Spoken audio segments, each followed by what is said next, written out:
All right, so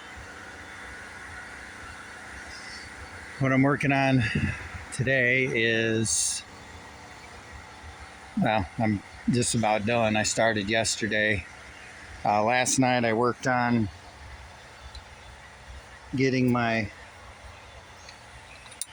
climbing harness situated and working that out, and then I have this rope, which is less regulation than the climbing harness. But yeah, I'm not going to snap that rope. And so that's my my safety when I get up that high, because I don't like going to the top of that ladder. And so I chained the ladder because the surface is pretty slippery. Just waiting for that stupid ladder to slide out. It doesn't have any feet. It's just the wood on wood. So between that and that, wasn't too concerned. So back to what I'm accomplishing is this little gap here. Need to bring it out, but only half of the wall, because over here, or not half of it, but a portion of it, because over here to the end, I wanted recess like this.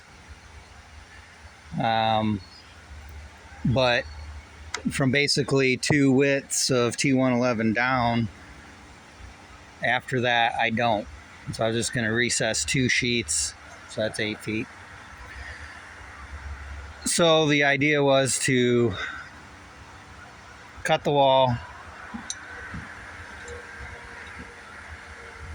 cut it all the way up, and scooch it out. Of course, the only question is how wobbly was it going to be when I cut it? So I did put additional support, and then I have 3 supports to hold this much larger, not having the corner or anything to support it, but then still being at the top of the ladder or close to it. I stayed down here as much as I could and I used the Sawzall. And once I started, got halfway through or something, I stepped down on the ladder to keep my weight off of the top, because I just did not know how much it was going to flail. And I didn't really want to try an actual fall. I've done some test falls, but not an actual fall. I don't want to test that out. And, this thing is just sort of hanging here. I have this chain across, to help hold it if, it really did flail. It didn't flail that much, but still made me nervous. So you can see that I cut through, and because of the width of the saw, it, oh, how do you like that? Zoom in on my nasty, dirty finger. Because of the width of the saw, and because I'm under it at this angle,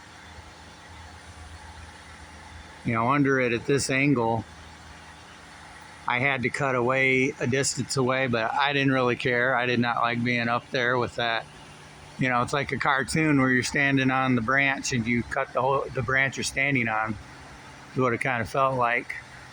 Not knowing what was going to happen once it let go. So, those 2 top plates are, obviously zipped from the top. So,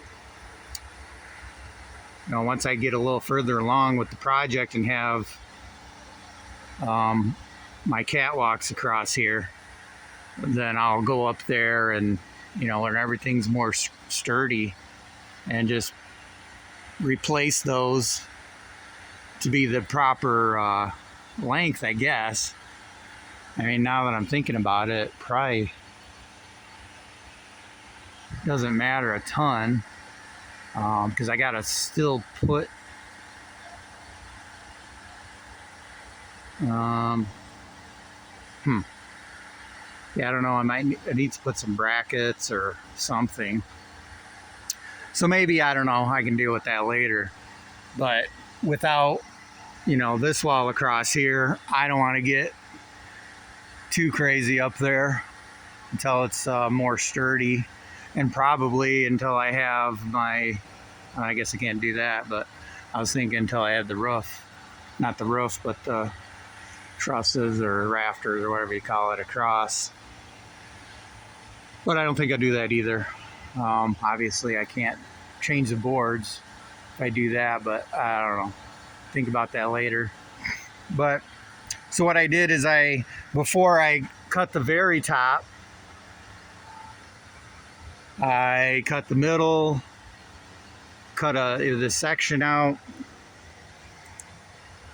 cut the section out down there so that I could put 2x6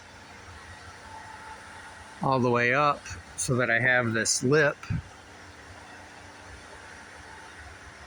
because obviously when I slide it out, it's going to be offset.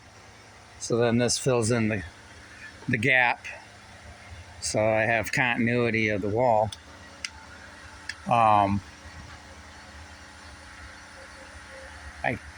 sort of contemplated, you know, ripping them.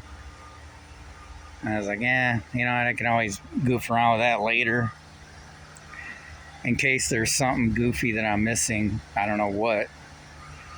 But it's just as easy to cut that little strip off later. Well, not just as easy, but it really doesn't matter. I mean, because the other thought I had is I can just leave it here and then notch it for my, you know, catwalk in there. So whatever, I don't know, they can deal with that later.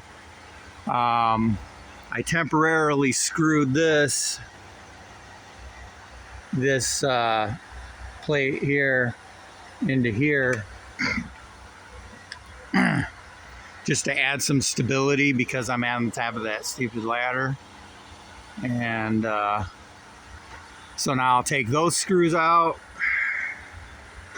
and then obviously take all these screws in the bottom out, and then shift the wall out, which will be kind of interesting, but not really. It seems like the wall is leaning that way a little bit anyway. So if I kick the bottom out, I mean, what is it? It's like, I don't know, 5/8 or something. It's not that far. So I should be able, at a bare minimum, leave this top support and kick the bottom out. But I'll see how wonky or how if it's not moving once I take these screws out the bottom. And then I have this support. I left that across the divide, if you want to call it that. That one I had to move. I didn't have to, but I did. I didn't want to deal with it after that was cut. So I had to slide that one down. And